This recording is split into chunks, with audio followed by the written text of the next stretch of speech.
You're cute. You always get quieter when you get in front of the mic. Well, I'm scared to be too loud. Don't worry about being too loud. You can't. I can individually adjust volumes. I'll try to be loud. Just be normal. I don't know what that is whenever I have a microphone in front of me.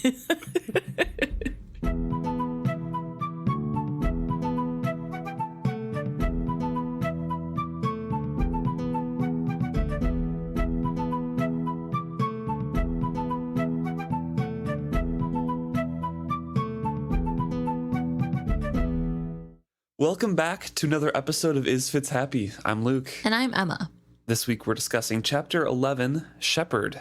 And not the pie. That would be really good right now. A shepherd's pie? Yeah. It's like Shepherd's the pie's perfect good. day for shepherd's pie. Yeah, true. Rainy, dreary outside. A little bit gray, cooler than it has been for a while, so true. Soup season is almost upon us. The beginning of this chapter talks about Chade. So last chapter we had all of the slander against him as the pocked man and has a bounty out for his head, but Robin Hobb could not stand that slander at all and has to have the intro written by Fitz here that Chade was the good advisor behind the scenes, working for the good of the kingdom and setting the stage for Verity to come back and everything. I must say that I underlined most of this section and put a note that says, "Okay, Jan." Or is it "Sure, Jan"? The meme from Brady Bunch. Oh, yeah. Okay, Jan. So it just a little bit too nice to Chade, I would think. It's through Fitz's eyes. It is. Pretty clearly here. Yes. From his tone. It first says that few knew of his services during the years he served King Shrewd, but this did not displease him, for he was not a man who sought glory. Rather, he was devoted to the Farseer reign with a loyalty that surpassed his loyalty to himself or any other consideration most men have. I would believe that's fairly true, at least while he was in the walls. He did not seek glory for himself. He was loyal beyond what most men would seem. He literally waited on what was pretty clear treason from an order from his king. He didn't want to take any of his actions into his own hand for the good of the kingdom. He was loyal to the king and the kingdom itself. Right. Once he came out behind the walls, he likes the spotlight a bit. He uses the glory to pick up women. So Right. Well, we don't get a full one-on-one conversation with him, but probably. I mean, he's really old and apparently not very attractive. So not that he would be ugly with the Farseer line, because they're all apparently hot, but like he does have scars that made himself view himself as ugly. Yeah. So, but Fitz views him just the half a year later after Chade comes out of hiding as the scars being hidden a lot by like the sun on his face. right. So So it's probably not that bad. I think those fade. Plus, he was very much a partier. That's true. Almost put Regal to shame. He- In Chade's own words. Regal is for sure a Farseer, and the proof is in his uncle. So True. But I do want to say, I don't think he was loyal to the Farseer line out of the goodness of his heart. I think he was a very vain young man.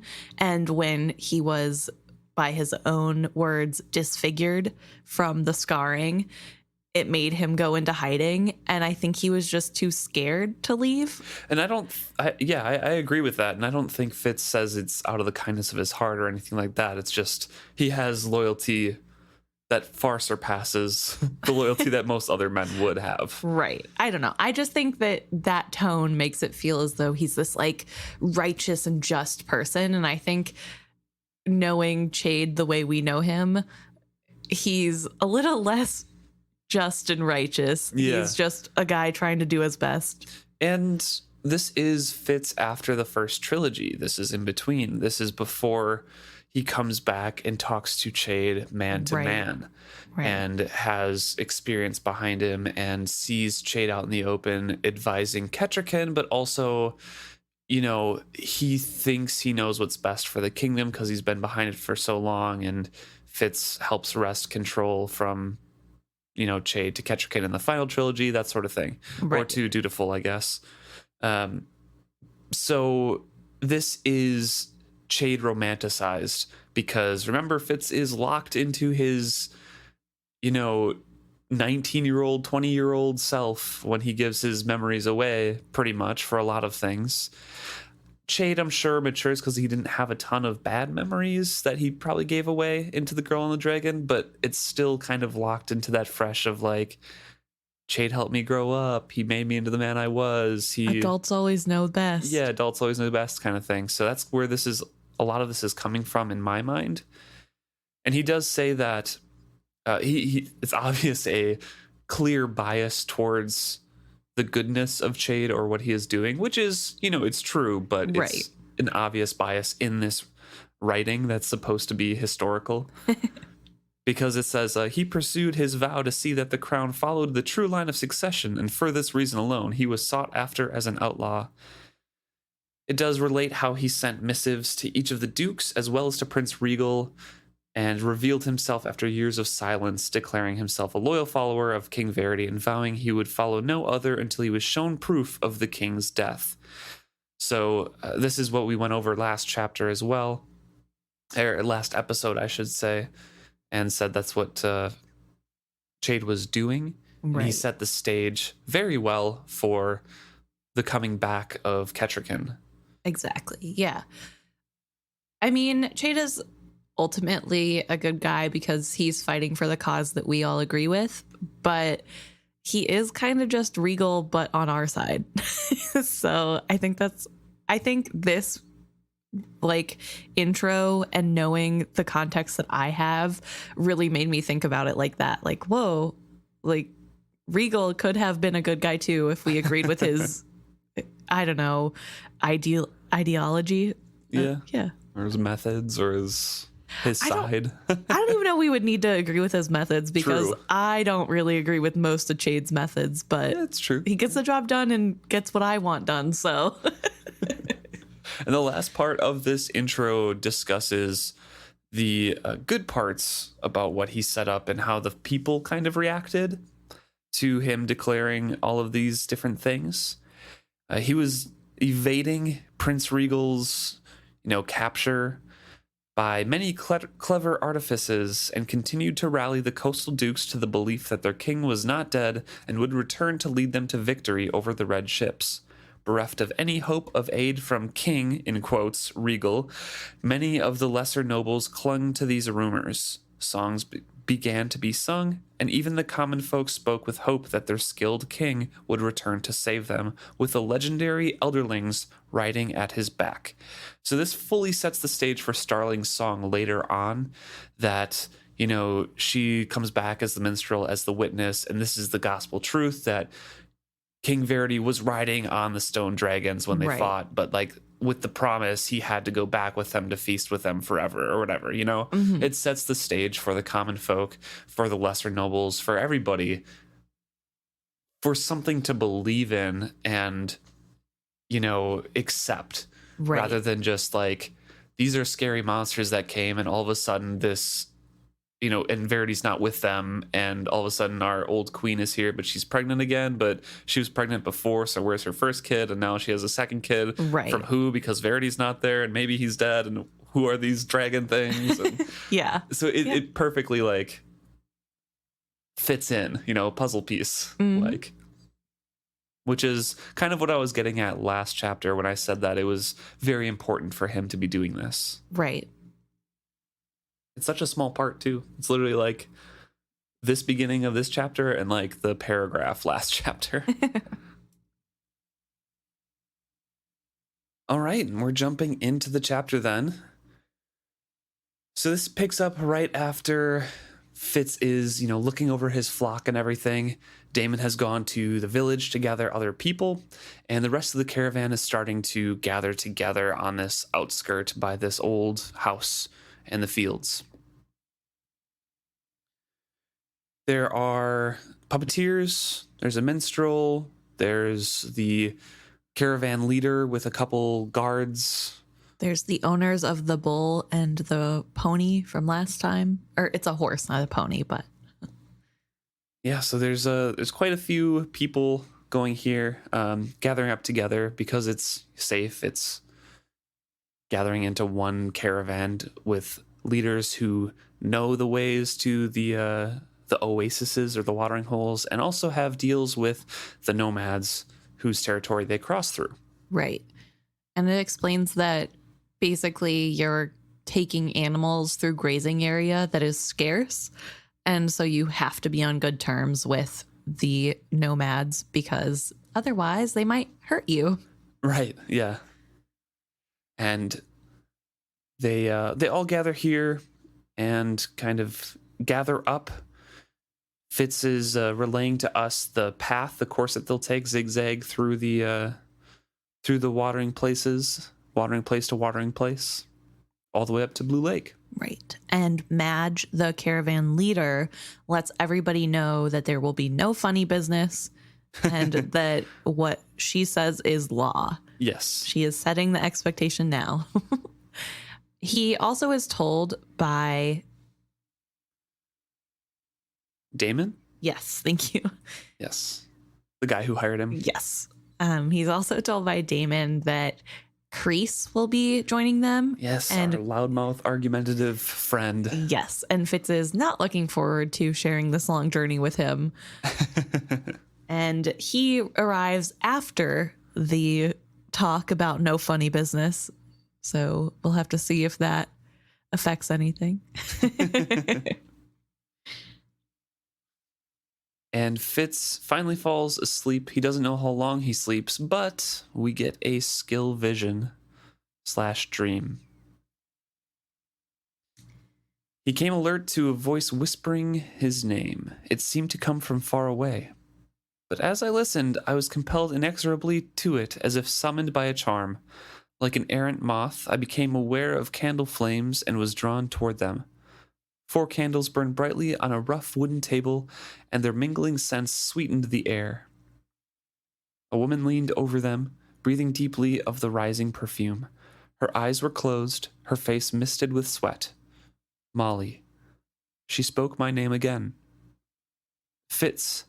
Fitz. How could you die and leave me like this? It wasn't supposed to be this way. You were supposed to come after me. You were supposed to find me so I could forgive you. You should have lit these candles for me. I wasn't supposed to be alone for this. And she is in labor. She is soaked with sweat in a nightgown. She is alone because we know that Beric is in town from his last skill vision. Right. She also is having contractions pretty close together and they seem very painful. She's not quite screaming, but just about going through this. Yep. Yeah. And Fitz, when he realizes she is pregnant, makes the comment, if it were possible to lose consciousness when one is asleep, I think I would have done so.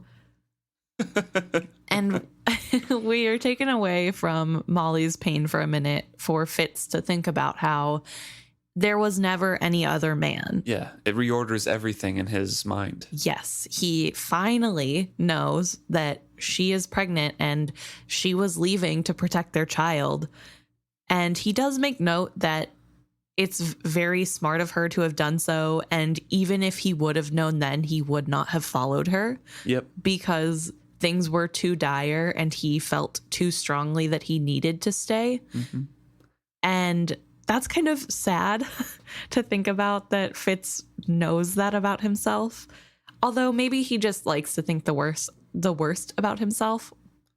Possibly, but I don't know. I think it's correct, though. He would have made the same choice. Think of his role models growing up. It was Beric and Chade, 2 people who made ultimate sacrifices for their kingdom over people and relationships.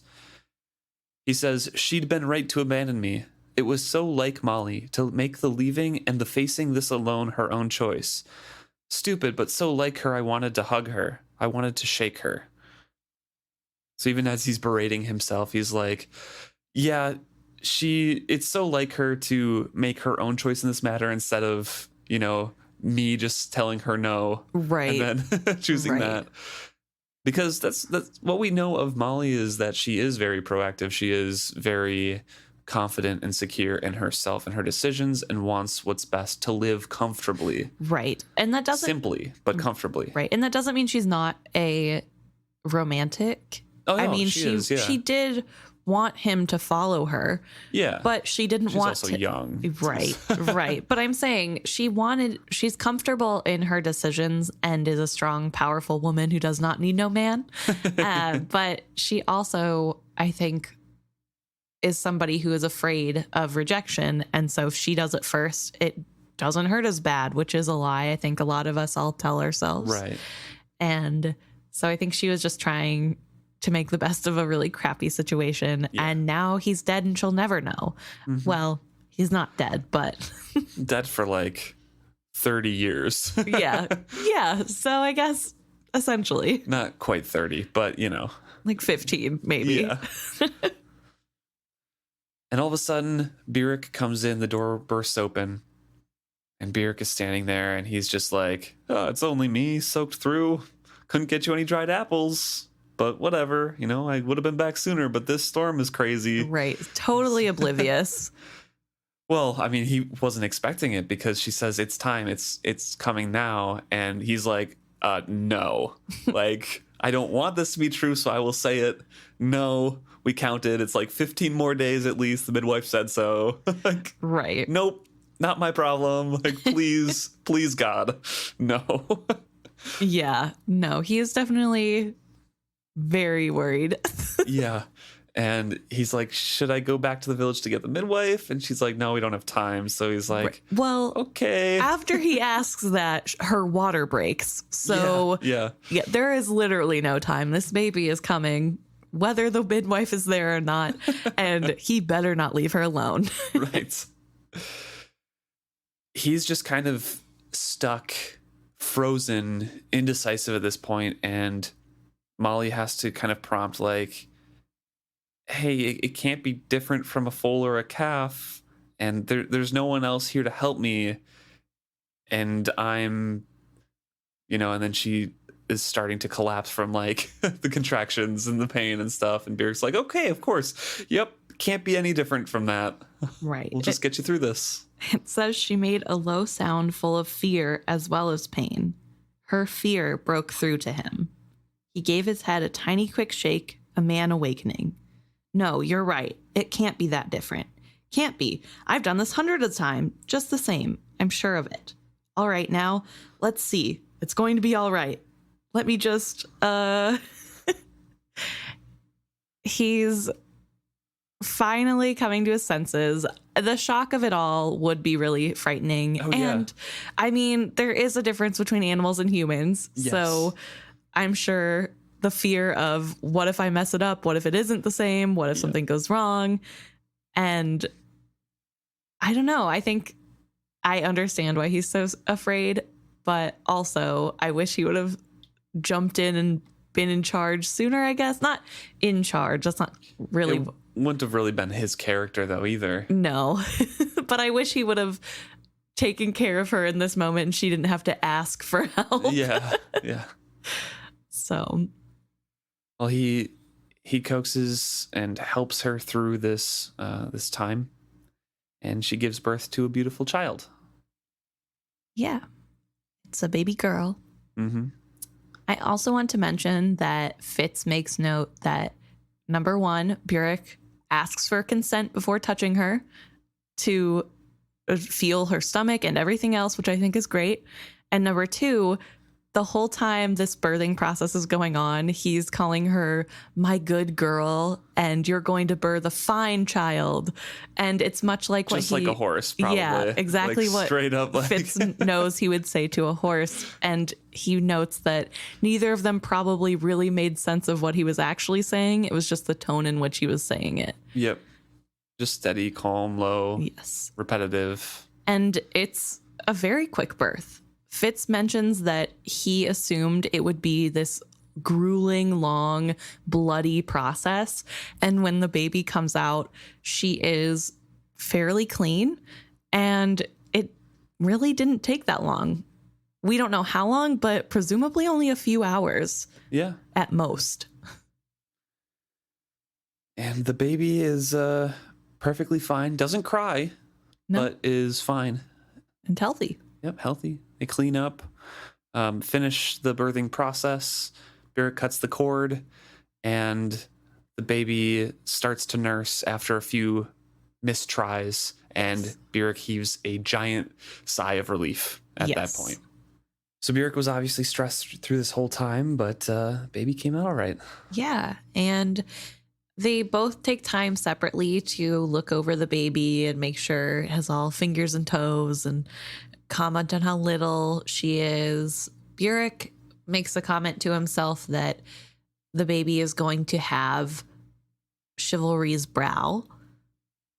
And I think that's really sad and cute. That first of all, that he would know and like notice right away. But second of all, features. Yeah. Second of all, a little sad that he isn't saying he'll have Fitz's or she'll have Fitz's brow. Yeah. It's Chivalry's brow. I mean, Fitz was supposed to live up to his father, Chivalry. So. Right. I don't know. So I thought that was really cute that they both take their separate turns. But I also want to mention this because I think it lends credence to the idea that maybe the center is around the baby and not Molly. Because in this, when Byrrc is commenting on how the baby will have Chivalry's brow, we are focusing on the baby and Byrrc while Molly is getting dressed and changed off camera, so to speak. And we stopped talking about Molly for a little bit. So I just thought that was really interesting that we're staying with the baby. And I know that maybe part of that is because Fitz is like, oh my gosh, I'm a dad. I got to see my baby. But I think it's more so because that's who's tethering him there. I also think it's really interesting that Fitz gets to be there for the birth. It makes me wonder if Chivalry was there for his birth. Although I don't know. He couldn't have been because then he would have known Fitz was around. Yeah. But then maybe there's the argument that he kept Fitz a secret because he wanted to protect him from the life of a bastard. I don't know. Could be true. Yeah. Not sure. Or not. And so Fitz is sitting there with this whole revelation just coursing through him. And he's thinking about, oh, why didn't Byrrc tell me about this? And then it instantly goes away. He's like, oh, maybe he did when he went to the cabin and I was gone. Because obviously he had been there when Fitz was supposed to be okay and abandoned by Chade and Byrrc. And then had reverted into wolf self. At least a few weeks. And so he has this thought then. I would return. Like a door swinging open, I suddenly understood that I could do that. Nothing truly stood between Molly and me. Which is, it's interesting to me that this is what puts it in perspective, because he's so blinded still by his love for Molly and everything that it really clouds his critical thinking. Right. He forgets the encounter with Hands. He forgets everything that Chade has told him, like, no, you are dead. Forgets everything that Byrrc told him, like, if you are dead and come back, they're going to say you have wit magic and kill you again. Like, right. And on top of that, he's saying, well, I'll just explain it to her and it'll be okay because we have a baby now. Yeah. That changes everything. And I'd tell her everything this time. Which we all know would not happen, even if he did make it to Molly. But it's so like Fitz to ignore the facts, kind of. He swings to extremes of like everything is over into, oh, everything is going to be perfect. Like, she'll forgive me. We'll never have any secrets between us again. It'll be a perfect life. Yeah. blah, blah, blah. There's Because like we mentioned before in the first book, he is a romantic at heart. And he Right. wants that to happen, but he he needs the dose of reality once in a while, but not as much as he gives himself sometimes. Right. There's a fine line, and Fitz cannot see it. But I do feel bad for him because I want this to work out. I do. But I also think he's overlooking the fact that he hasn't been around. And just because there's a baby now he knows there's a baby, won't change anything. There's nothing. Just because a child is there doesn't mean that the love is guaranteed. Right. And it's, yeah. I guess, young and naive of him to think that that could fix everything.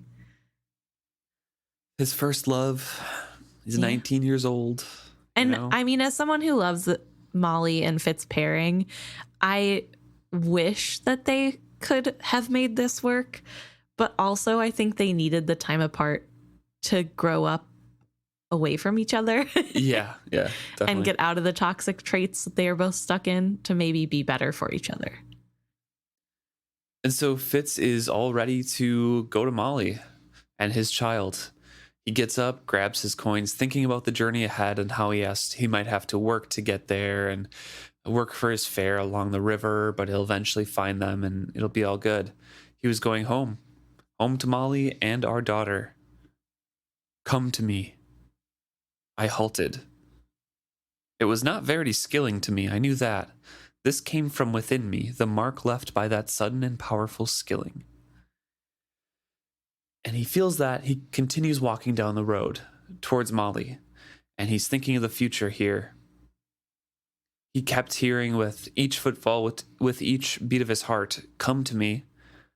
And he's just trying to plead with that in his mind, like saying, I can't, I have to go to them. He tries only thinking of Molly or his daughter. What would be the daughter's name? Come to me. We would have to get married. He's thinking about all the future things that might happen. That he would have to change his name or whatever, but it wouldn't matter because he would be with them. But all of this while those words are reverberating and echoing throughout his mind. And he ends with, I'd find something, I'd find a way, I'd be a good husband, a good father. They would want for nothing. Come to me, and his steps are gradually slowing. And he stops at the top of the hill looking down into the town below. And he physically cannot go any further. The world is swinging around him and making him dizzy when he tries. And he's just on his knees now looking at the town, knowing with all his heart that's where he wants to go. That is the direction he wants to be, but he is not strong enough to withstand the skill command. He does not have the will for it. Yeah, no one really does. Right. I still do not understand it, so I cannot explain it. And he says he cannot do otherwise than the come to me command. I could not tell my heart to stop beating, I could not cease breathing and die, and I could not ignore that summoning. I stood alone in the night, trapped and suffocating in another man's will for me.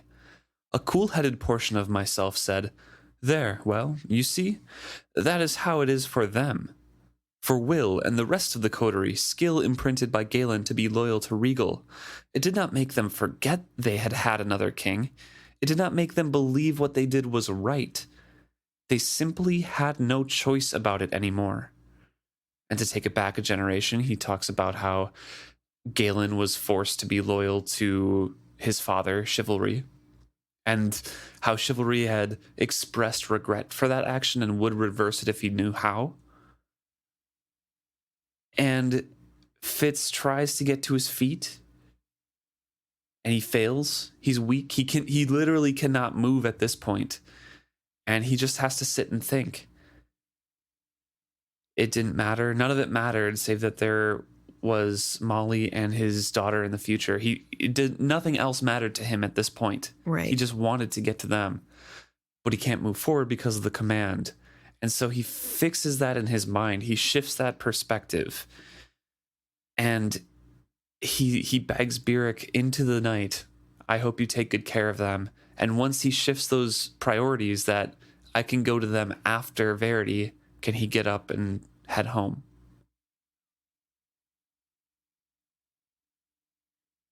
I want to talk for a second about how Fitz describes this skill command. Yeah. How he says that he is fully aware that he does not want to go the other direction, but he physically cannot stop.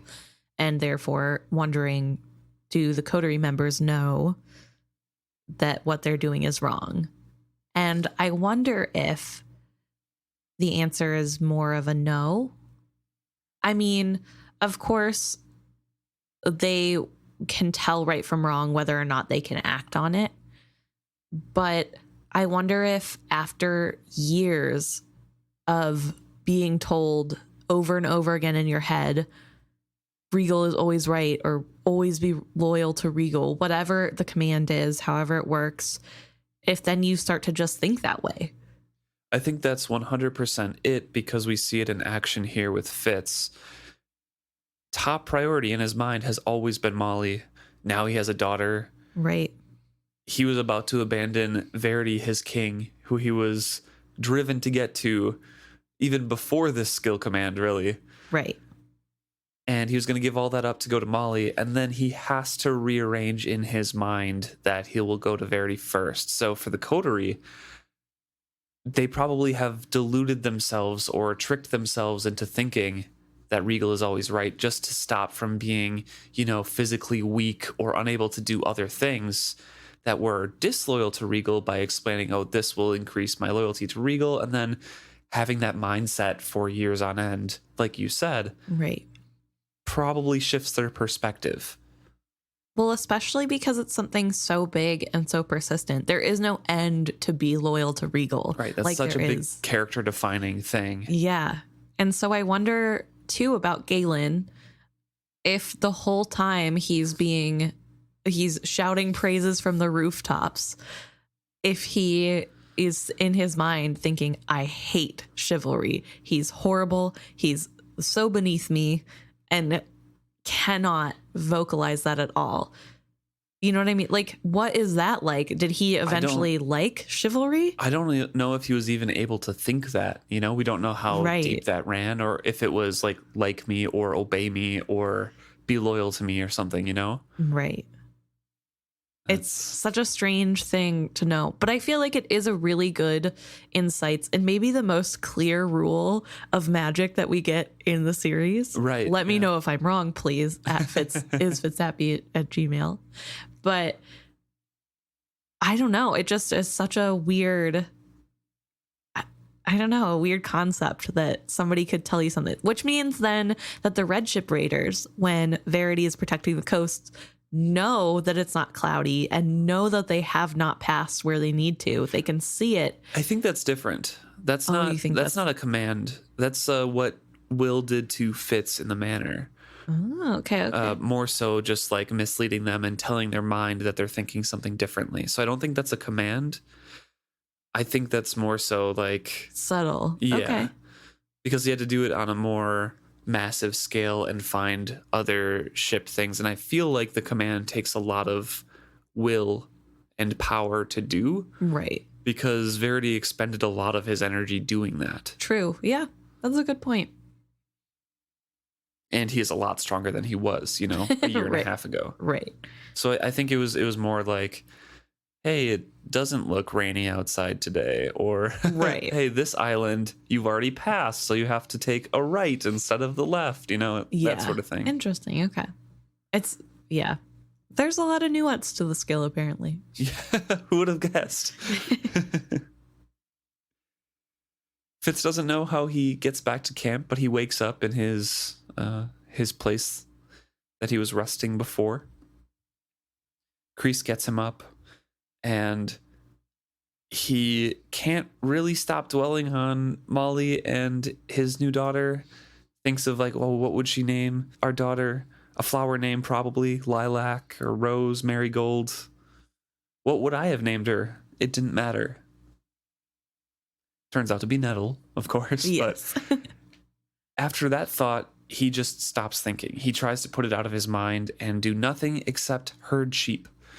And he does it exceptionally well because he's single-minded about his task. He's pretty much working himself into, a stupor at night, so he falls asleep and does not dream at all. He says, somewhere inside me, a madman raged in his cell, but I choose not to know of that. Yep. He just locks it away. Yeah. And it's kind of sad because I can't imagine feeling that frustration and then just ignoring it. Just, well, I'm going to choose not to, not to feel that feeling. I'm a pretty emotional person. So basically, if I have a feeling, I'm going to feel it pretty fully. And so seeing the struggle of, I literally cannot go against this. It doesn't matter how angry I get. So I might as well just be a sheepdog, do my tasks, is really, really sad. It's sad, but it also probably saves Burek and Molly and Nettle, because by working himself into not dreaming, he's not reaching out with the skill and right. Possibly not attracting the attention of the coterie. That's true. Because later on, he does specifically call out, like, I'm struggling not to reach out to them just to see them, but I know it could draw attention. So I feel like the first few days after this, especially after he skill walked or whatever, that right. could have been noticed, and they could have been on the lookout for any sort of skill disruption or, feeling from Fitz. That's true, yeah. And by not doing that, it probably helped. At least that's what I'm interpreting it as. Right. Because otherwise, yes, it's very just solely sad that he's locking away a part of his feelings. But it is helpful to him in some way. It does help him eventually move forward, which is good. Yeah, definitely. So he continues along with that. They continue along with their journey.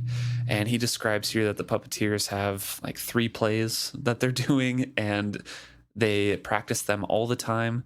And the master puppeteer is a very hard, not a very hard, he's more strict than others, but not as strict as he's ever seen master, because he wants to get all the intonations, the hand movements, everything perfect right. out of all of his players, and he'll flail around with his strap if something is wrong. Right.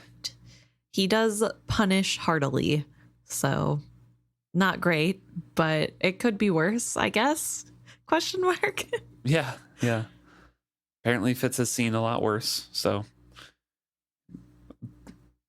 But because of all the beatings that the the puppet master gives his subordinates, it ruins the mood further for Fitz, and he tries to stay away from it.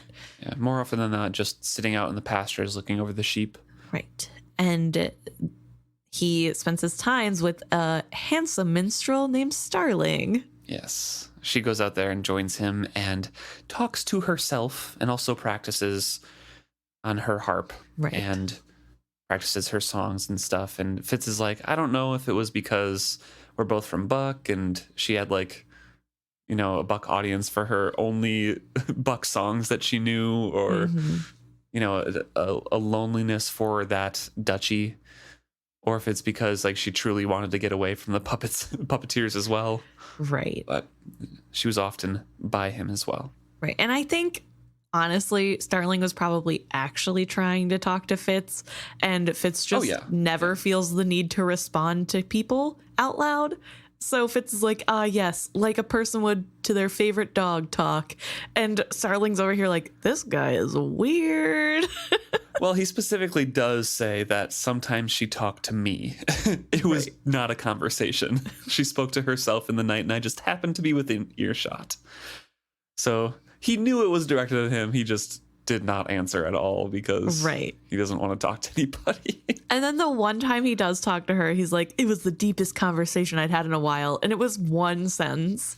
It's like, she's like talking about how she knows knew he had to be more than a sheep herder because sheep don't give scars or broken noses. And he grumpily says, they do if you follow them off a cliff, and then huffs away. And it's like, come on, Fitz, be nice, make friends. She does mention her history, and we should talk about her character a little bit here because this is our first introduction to Starling. Yes. And she does stick around for a long time in this series. She was a minstrel to a very, very minor nobleman, or a noble house, I should say, and was there at a small keep. Fitz did not know or has never heard of either the noble house or the keep, and she got chased out and swept, and the keep got swept through by the red ship raiders. Starling survived, and she didn't have any master to sing for or a place to put her head, so she set out on her own, resolved to head so far inland that she'd never again see a ship of any color. And we know that she was a severely victimized by the red ship raiders. Right.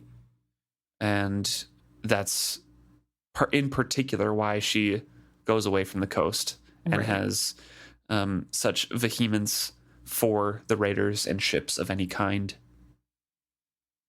And she is there to try to find a big event to sing about, so she'll be remembered forever and immortal.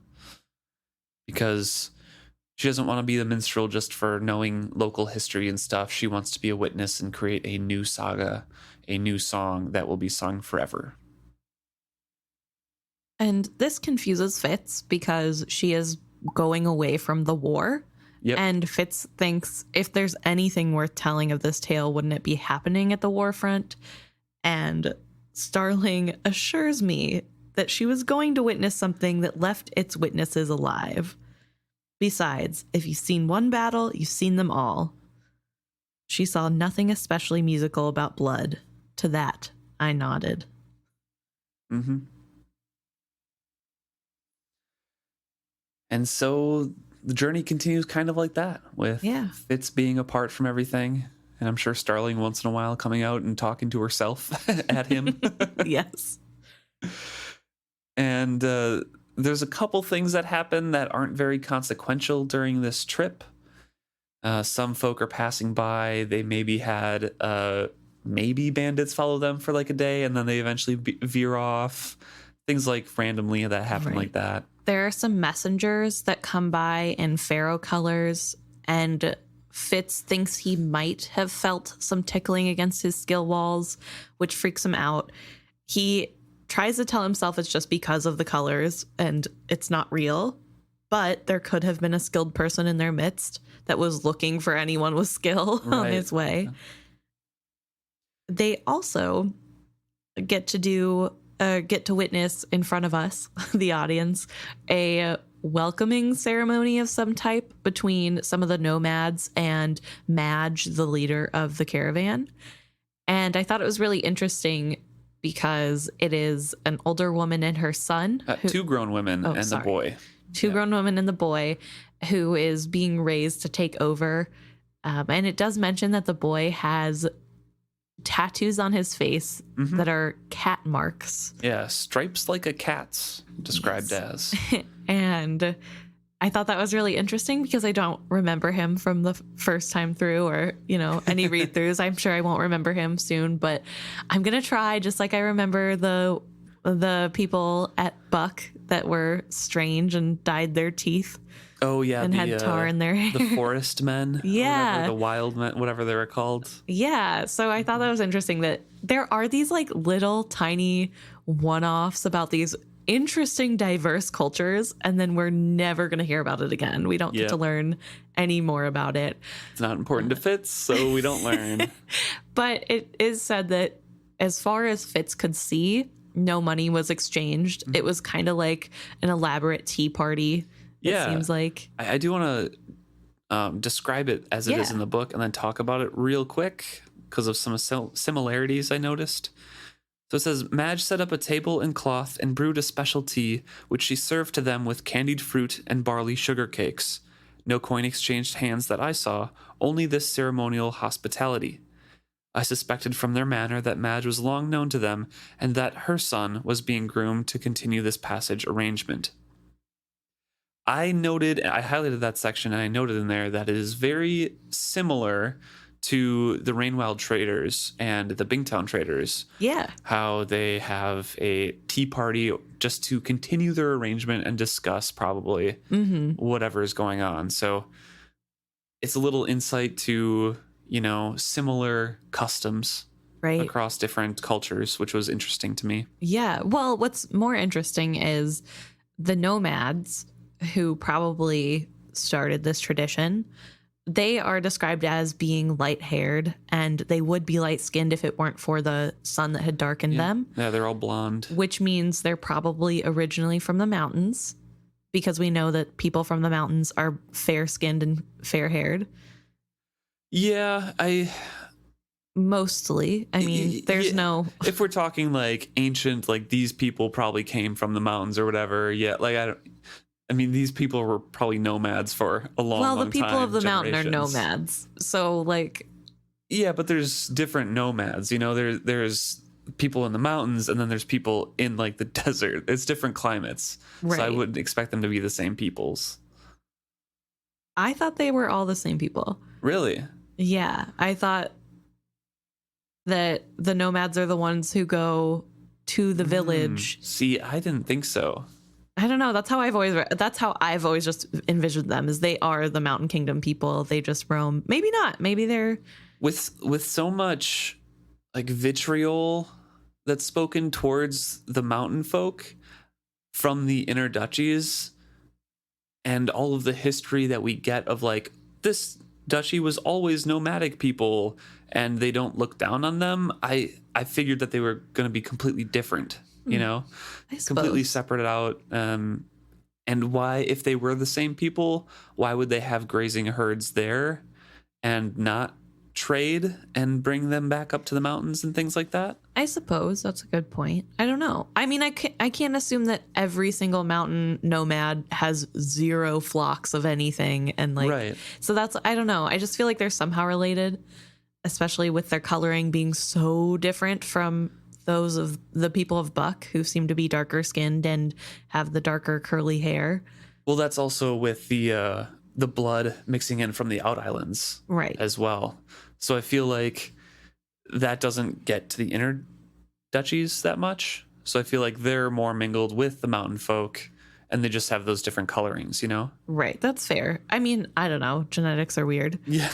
But I was gonna say originally that if we think about them stemming from the Mountain Kingdom people, that the Mountain Kingdom people most likely are ancestors from Kelsingra, and Kelsingra is awfully close to the Elderling, or to the Bingtown people. I mean, awfully close. It's all relative. They're in the same area.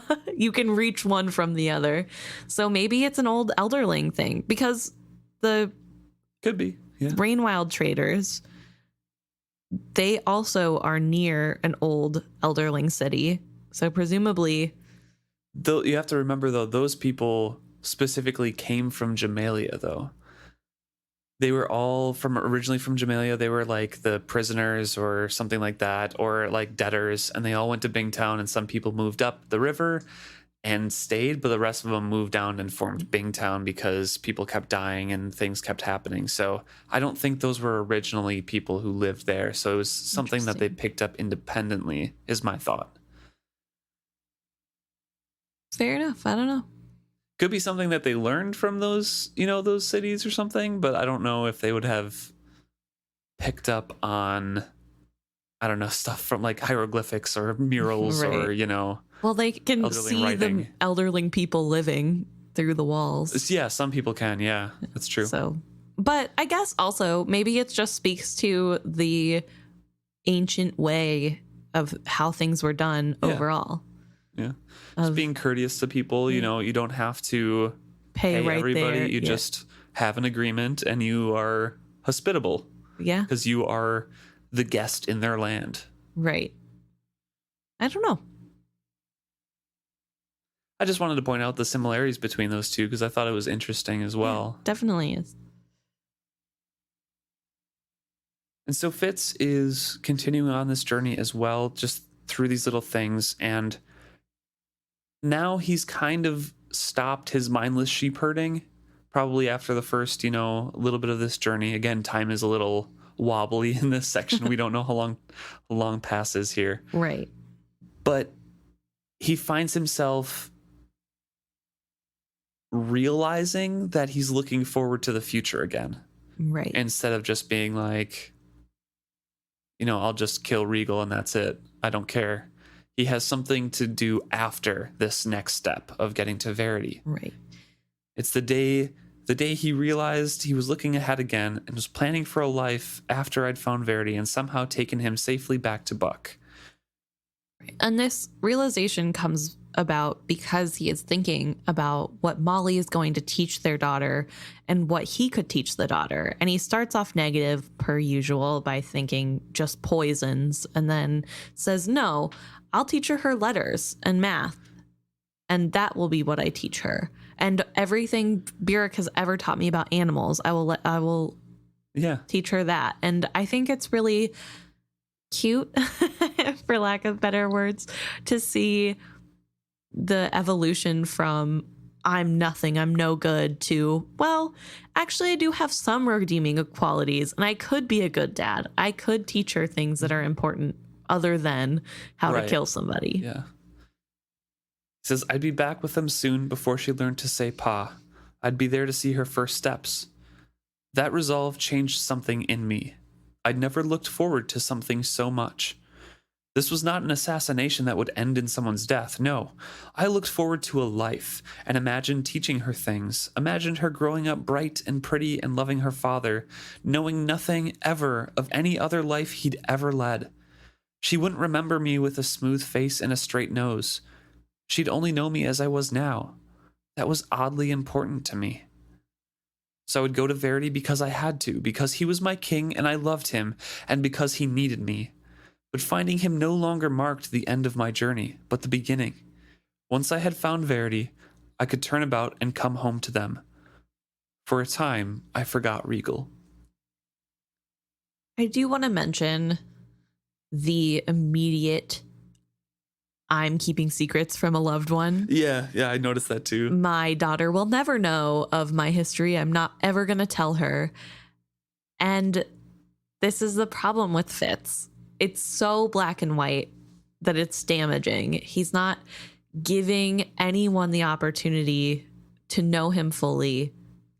He just assumes that they won't like it, which... Because it's shameful to him too, about who he is. Right. And to be fair, you're not really going to tell a 4-year-old, hey, I kill people, or I used to kill people for a living, and here's how. But at the same time, I think it's super unhealthy and still shows that he has a lot of growth left, that he thinks, well, it's okay because she didn't know me at all before, so it's not really lying if I turn into the man I'm telling her I am. And it is lying, and it's keeping part of your past from your child. And while you probably shouldn't tell them about that specific past while they are a child, at some point you should. Yeah. And I don't think Fitz would do that if he had the opportunity. He'd repeat mistakes. Yep. I mean, again, that would take a long time, and he had time to grow, and I'm sure at that point, if he was true to his word, as we're taking him for, he would have told Molly everything. Right. So she would have probably talked to him too. Yeah, hopefully. But I don't know if they would have made it if he would have turned around. I don't know if he would have stuck to his resolve to go back if he would have turned around. Yeah. I mean, this is just hypothetical if he stuck to everything he said. If everything else turned out okay. Yeah. These passages and him thinking about his future with his daughter is incredibly sad to me, because we know how it turns out. We know that he has to stay away. We know that he misses all of those things. We know he's not there when she calls Burek Pa for the first time. Right. We know he's not there to teach her letters or numbers or anything like that. And he misses out on all of that. And here we see him so hopeful and so excited for something. Right. And we always talk about how Rob and Hobb and these stories in general are so heartbreaking, and Fitz gets put through a lot, but rereading them, you can see even more heartbreak, right? Because we know what happens in the future. Yeah. Some things get, eased a little bit and they don't hurt as much because, maybe things work out in the end. like, Fitz and Molly breaking up and having an argument or something, or he and Right. Beric, Beric thinking he's dead, because they do make up in the end, even though it's Really sad. heartbreaking how that works too. Yeah. But some things just really stick out to you and jab you with a needle. Yeah.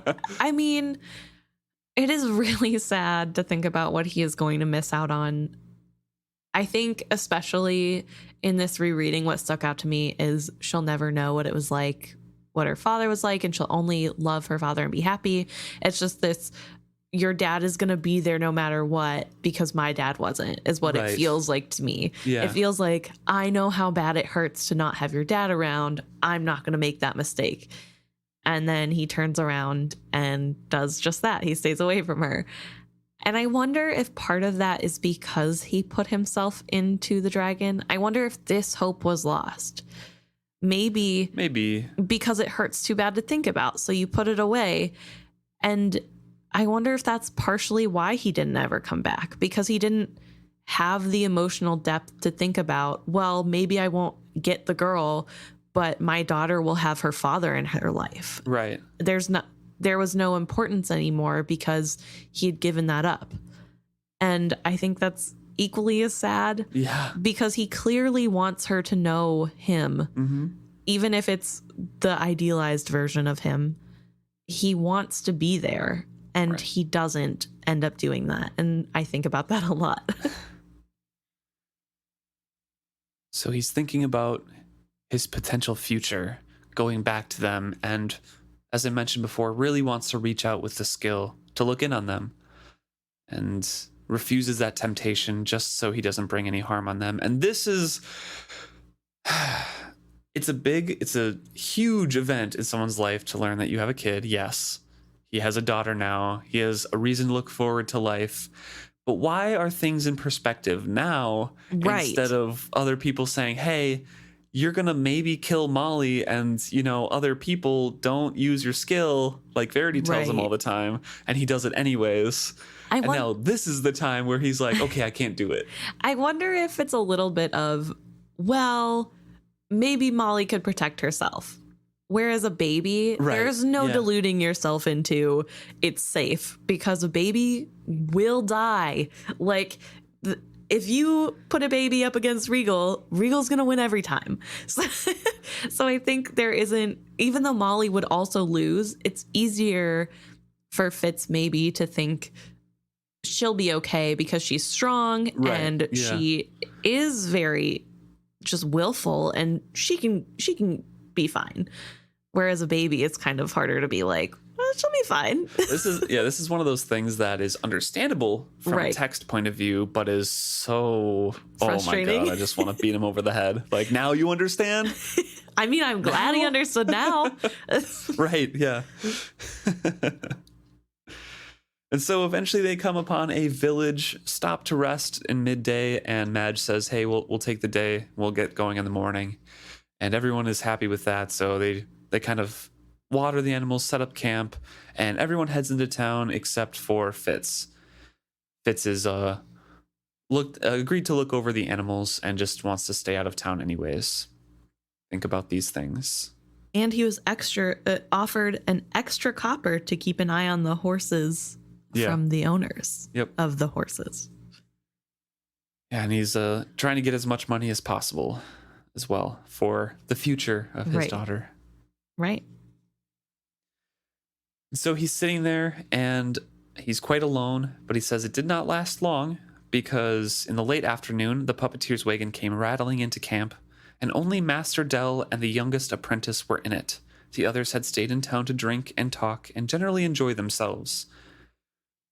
But Fitz listens in, and he can hear the shouting of the master, and it's made clear that the youngest apprentice had disgraced herself with forgotten lines and incorrect movements, and her punishment was to stay in the camp with the wagon. To this he added several sharp cuts with his strap. Both the snap of the leather and yelps of the girl were clearly audible across camp. I winced at the second one and was on my feet by the third one. I had no clear idea of my intention, and was actually relieved to see the master go striding off away from the wagon and back into town. The girl was weeping noisily, and She went about the task of unhitching the team and pegging out the wagon and everything like that. She was the youngest of the troop, no more than 16, and seemed most often to be under her master's lash. Not that that was unusual. It was not uncommon for a master to have a lash to keep his apprentices devoted to their tasks. Neither Byrrc nor Chade had ever taken a strap to me, but I'd have my share of cuffs and wraps, and an occasional boot from Byrrc if I wasn't moving fast enough to suit him. The puppeteer was no worse than many masters that I'd seen, and kinder than some. All of his underlings were well fed and well clothed. I suppose what irritated me about him was that one snap of his lash never seemed enough for him. It was always 3 or 5 or even more when he was in a temper. And so he's up and moving and going to this girl. Right. She is in the wagon crying, and good natured Fitz cannot leave that alone because he wants to make sure she's okay. And obviously she's in pain.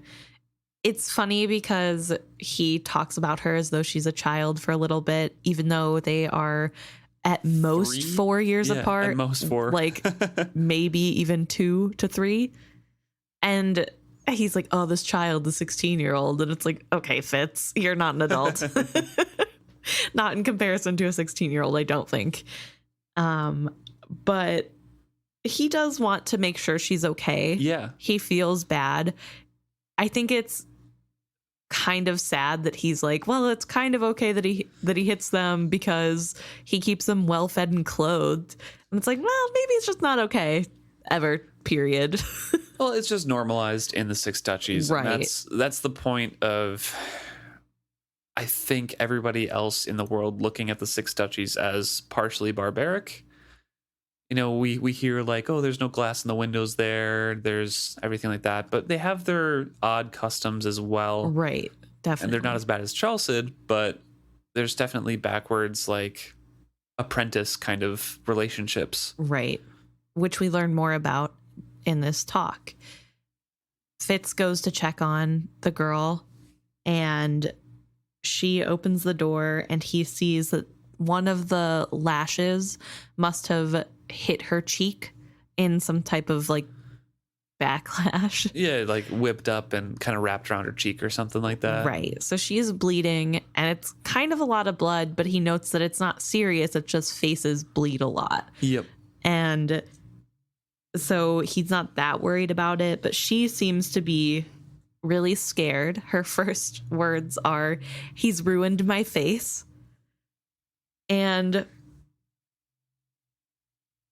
he says, you know, sit still. I'll be right back. Try to stay calm. He's going to help her. And he is getting a rag with cold water to put on her face to hold against it. He lets her know skin as fair as yours doesn't scar all that easily. Even if it leaves a mark, it won't be large. The hugeness of her eyes at my words let me know I'd said exactly the wrong thing.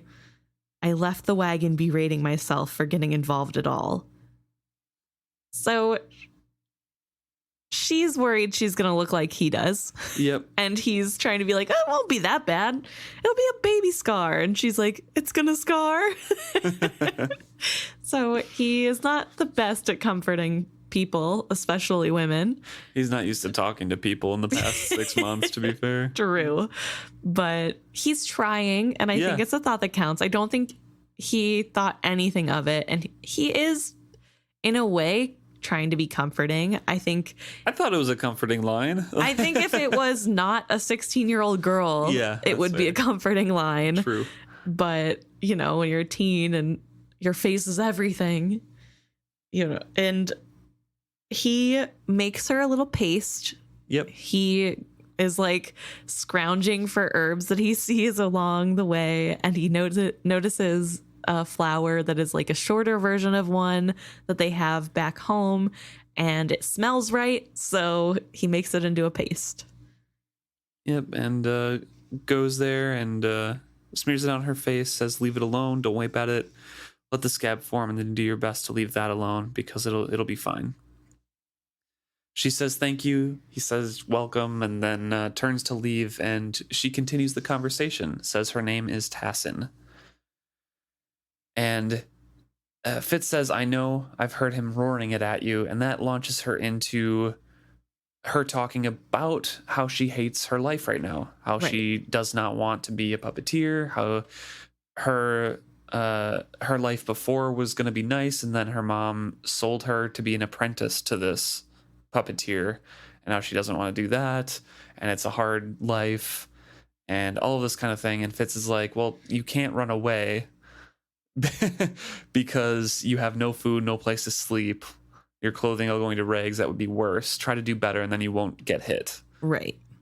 And it's so interesting because this feels like a 16-year-old Fitz in female form talking to himself, because this girl is a little dramatic, and I mean fairly so, because she is getting beat, not beaten as badly as she could be, but it's still abuse and it's not great, and she doesn't want to be there, and her choice was not made of her own accord. It was forced upon her by her mother. This is not the life she wants. She was in love. Yeah, a man wanted to marry her, but it was a farmer, so he didn't have the money until harvest. And her mom's like, "Well, no, you're broke, so I'm going to sell you to the puppeteer instead." Right, and sold her to the puppeteer for less than what he was going to give as a bride price. And it just feels a lot like Fitz in my mind. I mean, not exactly, and a little bit better off, but he was an apprentice in one that he doesn't like and does not want to do in the future. He had someone that he loved that had gone away, that he could not follow, and he wanted to make it off on his own. And the older, wiser people listening to him say that are saying, if you go out on your own, you're not going to make it. And she doesn't want to hear that, just like he wouldn't have wanted to hear that. I like this story and how it lines up with Fitz's in the way that it reminds us that Fitz's story, while what exactly happens to him and everything that is unique, the main story of what you just described is not unique and happens all over the Six Duchies. Yeah. Like, it is a thing that regularly happens, and we're living in Fitz's head, so it's the worst thing in the world. Right. I mean, the worst things in the world do happen to this boy. Right. But in general, the story of like the apprenticeship that you don't want and being taken from your love and your adults saying like, hey, listen to me because I know what's good for you and what's better. Like, that happens everywhere. Yeah. And to Fitz, that is literally the worst thing. Yeah. And during the time. He doesn't even see the irony in his own thoughts of, well, she'll never make it on her own. She better just try harder at what she's doing. He doesn't even think like, maybe I should have been that way. To be fair, Fitz did try really hard and did buckle down and do stuff. He didn't keep it up without direction, but he was very good at being a student of both Byrrc and Shade. Fair enough. But still. And so Fitz explains a little bit more like, oh, they do it a little bit differently on the coast, or where I'm from, he says, that the parents pay a master to take the child, hoping that the child can make a better life. But here it's what she's describing is like her mother saying like, hey, I'll sell you here and he'll pay me half of what he usually pays because you're not willing to be a puppeteer kind of thing. Like, it's just get me money instead of, I hope you have a better life. We'll save up for your college. Yeah. And interestingly, even if you are willing, if you are not cut out for this apprenticeship, you can be sent to the dirges for basically being an indentured slave for 8 years. Indentured servant. Sorry. I guess it's not a slave because you do earn your freedom at some point. Yes. She says, then you're not much better than a slave for 6 years. 6 years, yeah. Which is, kind of true. Right. But it is one of those things that is really rough, that even if you like what you're doing, even if you want to do whatever this person is paid for you to do, right, there's a potential that you get sent to do horrible work elsewhere. Looks like it takes a while for that decision to be made, though. Right. Apparently. And so Fitz is sitting here like saying like, hey, just try harder. Right. Like, be better. Like, don't get hit. Like, have a better future for yourself and earn your way out of this, and then you don't have to listen to him at all. Right. Just study harder and it'll be fine. Just suck it up for a couple years. And she's like, no, this is the worst. Right. She's blah, blah, blah. Yeah. She says that she could wait for somebody to buy her for marriage, buy the rest of her debt out. It just says, or hope someone buys me from my master. Yeah. Right. And Fitz is again like, no, just study hard. Yeah. You'll be good. Maybe you could perform in the king's court sometime. You'll like get a degree afterwards. I don't know. That's worth it, right? And then she says, it's lonely for me. All the others, they all want to be puppeteers. They get angry at me when I make mistakes. They always call me lazy and won't talk to me when they say I spoiled a performance. There's not one kind one among them. None of them would have cared about my face getting scarred as you did. And there's a little bit of silence. And then she breaks that silence and asks about Fitz. Right. I do also want to mention that maybe the reason they don't like her is because she complains all the time about how she doesn't want to be there and makes it worse for them. 100% there are reasons why they're complaining about her. Just want to, yeah. Okay, Fitz. Sometimes it's not just because people hate you. It's because you're not making your situation better. But this is a nice little Fitz, but 2-chapter study on a side character because we get this perspective from Tassin here, from Fitz's point of view of how she has been wronged all her life and sold away for almost a slave, something she doesn't want to do, and she's very lonely. And the next chapter, Starling explains like, oh yeah, she's been sleeping around with like everybody in the camp and trying to get money from everybody. And yeah. So we get a nice little like, Fitz isn't, great at reading people. No. In general. But she does coax him into speaking a little bit, right, and drawing out this conversation and being a companion for a night. So Fitz says, my parents died, my sister inherited, she didn't care for me, and here I am. What a bitch, she said fiercely. I took a breath to defend my fictitious sister and then realized I'd only be extending the conversation. I tried to think of something I needed to go and do, but sheep and other beasts were right there before us, grazing peacefully. So he's trying to make excuses, trying to find a way out. He finally says, oh, I'm hungry, and she insists on cooking. So she makes a pot of tea as well, and they sit by the fireside sipping it. And Fitz says somehow the silence had changed from awkward to companionable. It had been pleasant to sit and watch someone else prepare the meal. She had chattered at first, asking if I liked this sort of spice, and did I make my tea strong, but not really listening for any answers. Seeming to find some sort of acceptance in my silence, she had gone on to speak more intimately of herself. With a sort of despair, she spoke of days spent learning and practicing a thing she had no desire to learn nor practice. She spoke with a grudging marvel of the dedication of the other puppeteers and their enthusiasm that she could not share. Her voice dwindled off, and she looked up at me with eyes full of misery. She did not need to explain to me the loneliness she felt.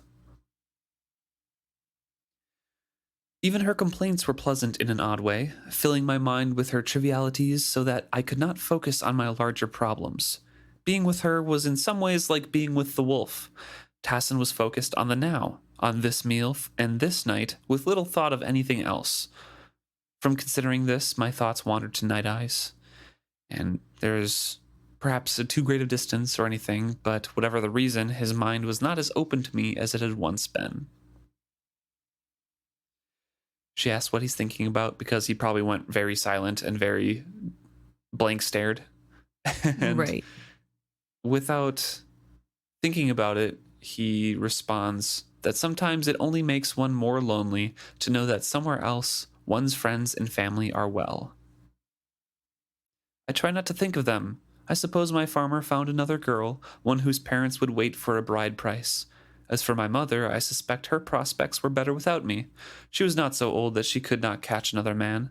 She stretched an oddly cat-like gesture, then turned her head to gaze into my face and added, "There's no sense in thinking of what's far away and what you haven't got. It will only make you unhappy. Be content with what you have now." Our eyes locked suddenly. There was no mistaking her meaning. For an instant, I was shocked. Didn't he describe the last minstrel as being cat-like when she was flirting with him? Possibly. I don't remember the descriptor.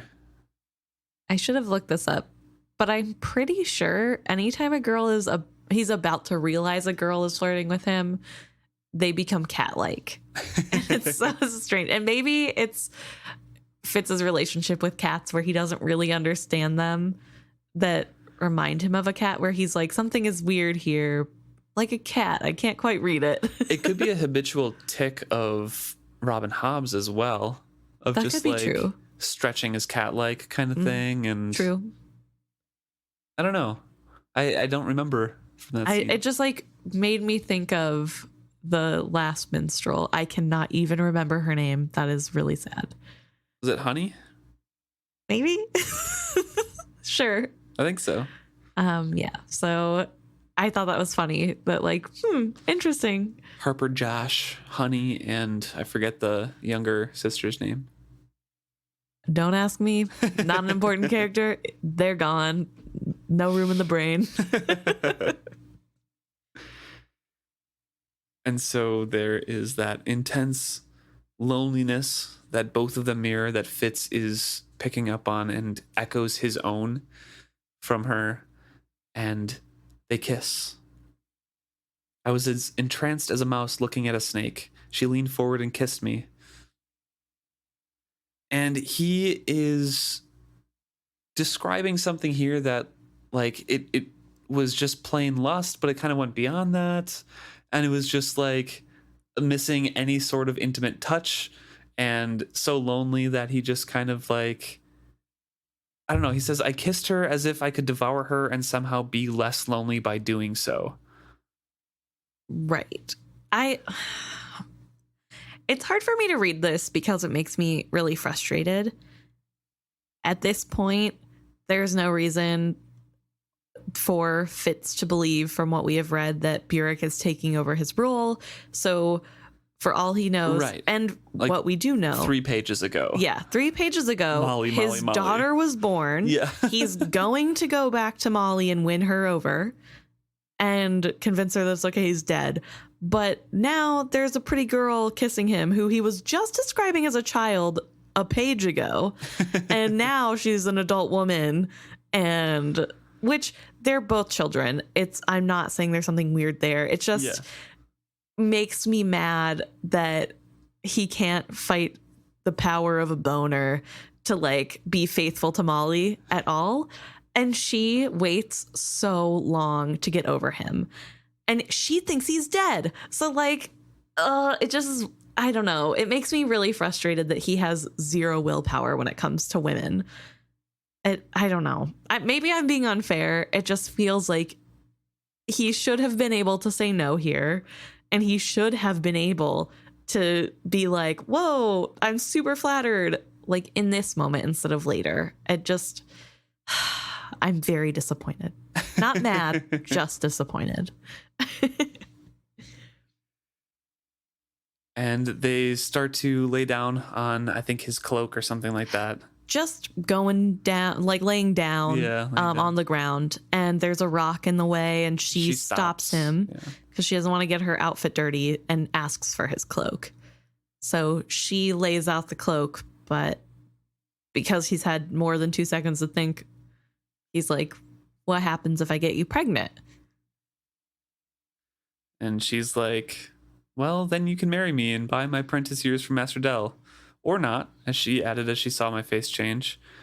I can get rid of it too if silver's for the right herbs. We mustn't think of that now. Why worry about a thing that may never come to pass? Why indeed? I looked at her, wanting her with all the lust of my months alone and untouched. But I knew also that for that deeper hunger for companionship and understanding, she offered me no more solace than any man might find in his own hand. I shook my head slowly, more to myself than to her. She smiled up at me mischievously and reached a hand toward me. No, I said the word quietly. I do want to point out, she did say a few silvers for an herb to specific herbs, a yes. specific herb to stop pregnancy, which I believe is the game that she plays with all the other men in the camp. Yep. She sleeps with them and then says, I'm pregnant. I need silvers for the next town so I can get the herbs. And just remember, we got a whole cooking pot, a mug, tea, and a magnifying glass, looking glass thing for 4 copper. Right. But these herbs are multiple silver. I guess we don't know if they're really hard to grow or whatever. But I don't think they're real. They're not real. She's just. I think they are. Well, the herbs are real, but I don't think they're really worth several silvers. That's what she I'm just saying. wants money. Yeah. And I don't know. I mean, at least in Buckkeep, although apparently they don't work, the herbs that Molly needed were just growing freely. So I don't know. And I guess those are more like it's birth control herb than morning after herb. It's a different area as well, different things. Plant B, if you will. That was a good one, actually. Plant B. Thank you.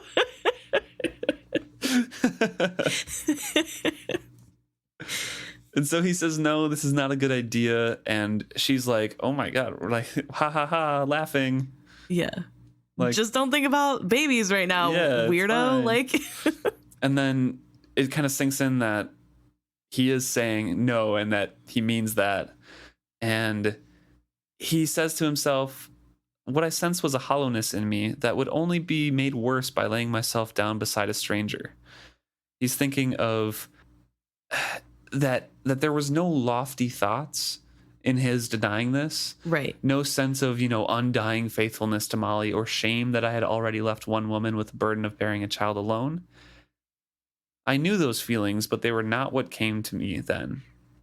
It was that hollowness, that just I'm alone and this is not going to help me at all. Yeah, it'll just make me feel more lonely. Yep.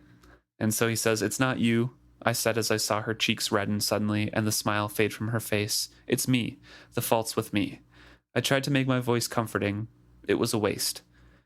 She stood up suddenly. I know that, stupid, she said scathingly. I only meant to be kind to you, nothing more. She stalked angrily away from the fire, blending with the shadows quickly. I heard the slam of the wagon door. This is big random guy in a girl's DM saying, hey, hottie, send me bobs, please. It's boob pic, please. You're so pretty. And then the girl saying, no, thank you. And the guy going, well, you're ugly anyway. Nobody would like you. You're so gross. Ew. Ew. And it's like, okay, well, you did come on to me first. So it's like the same thing that Honey did pretty much too. Yeah. This I can't handle the rejection. So I'm just going to be I didn't even like you anyway. And I don't know, I feel bad. I was just trying to be nice. Yeah. Ew. Nobody would like you anyway. It was pity. Okay. Well, didn't seem like pity. Okay.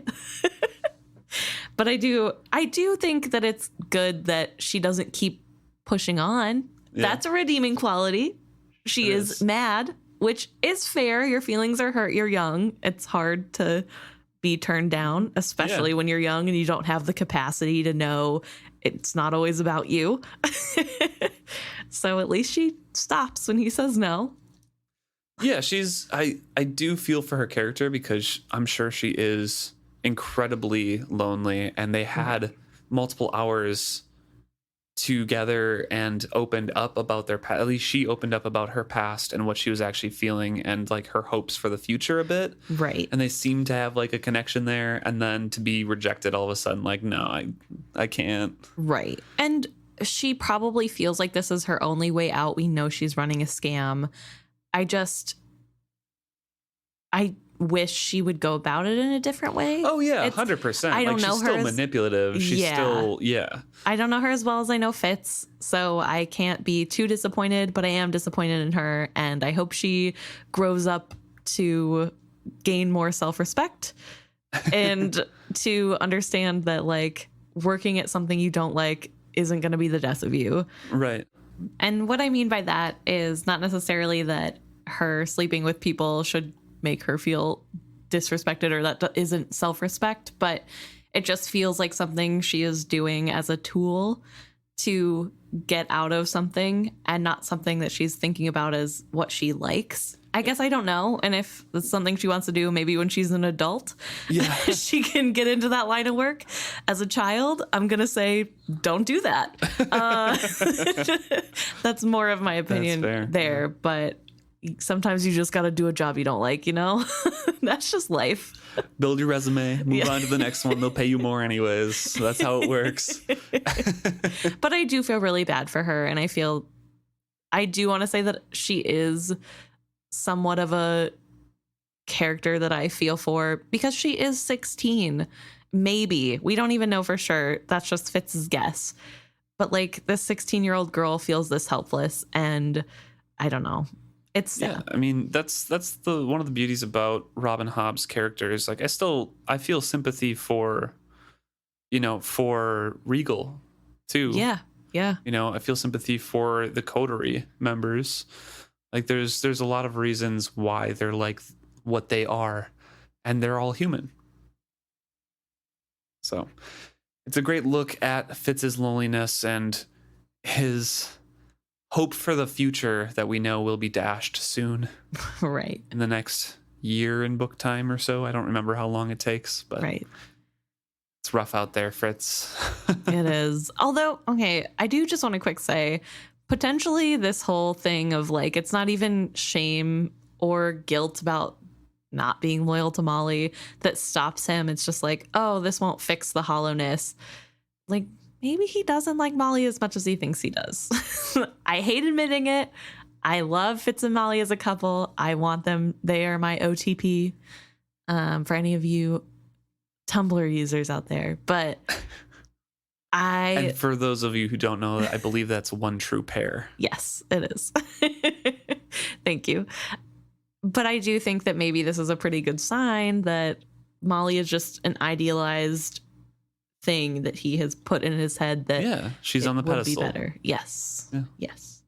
100%. And I think he does really love her, and she really loves him. Yeah, but definitely. There are delusions on both sides of that relationship, and they appear once in a while. Yes, and sometimes it's hard to see. Well, thank you so much for listening in, following along with us in this reread here. And if you have any comments about what we've been reading so far, any theories for the future, any commiserations with Fitz's misery, please let us know. Is fitzhappy@gmail.com. Or you can DM or message us directly or comment on our episode posts on Facebook, Instagram, and Twitter, where it is fitzhappy at all three of those.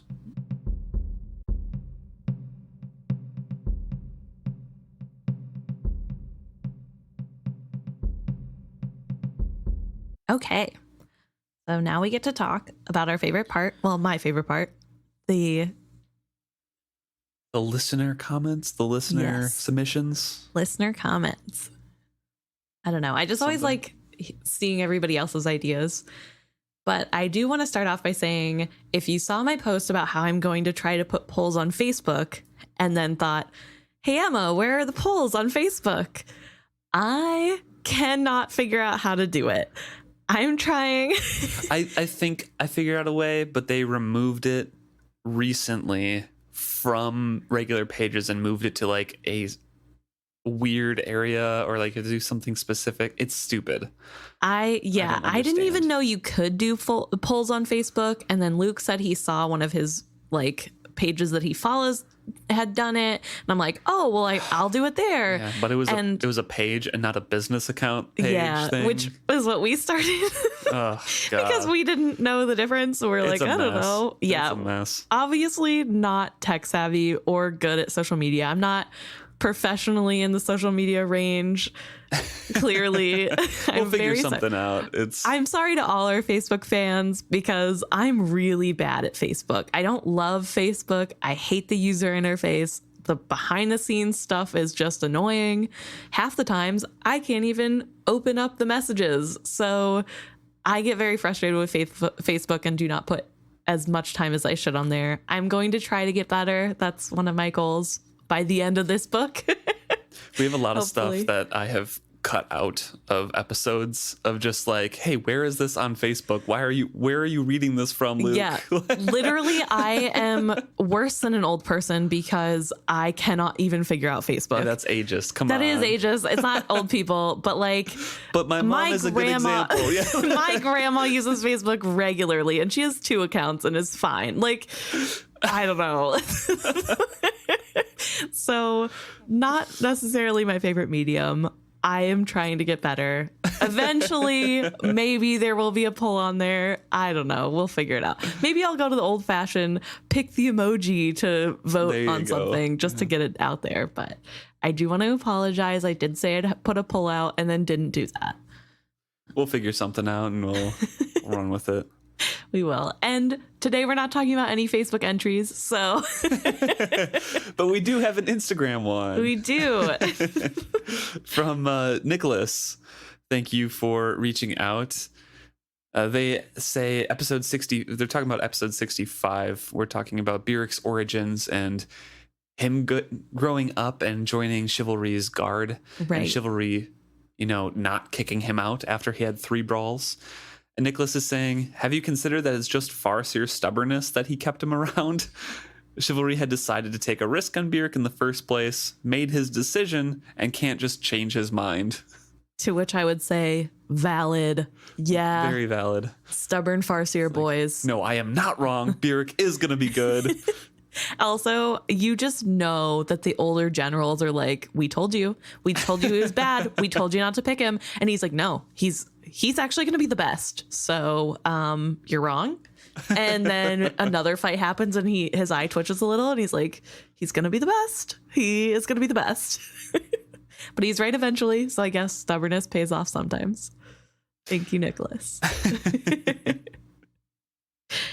We also just, as a final thing, got a really funny tweet at us.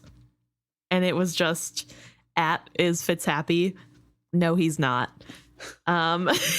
So thank you, BSD Punk, for that little laugh you gave me. Yeah, because no, he is most of the time not Fitz happy. is not happy. No, and he's most of the time lonely, actually. Yeah, the podcast should be Is Fitz Lonely? Yes. And then we can say, yeah, actually, this time too. It's weird. It's like 90% of the book. But we always enjoy seeing all of you guys reach out, even on Facebook. And we look forward every week to see what you guys are going to bring to the table. I have no problem with Facebook. I can say everything. So well, it's just me. Thanks, everybody. Thank you, everybody, except for Mark Zuckerberg. Yes.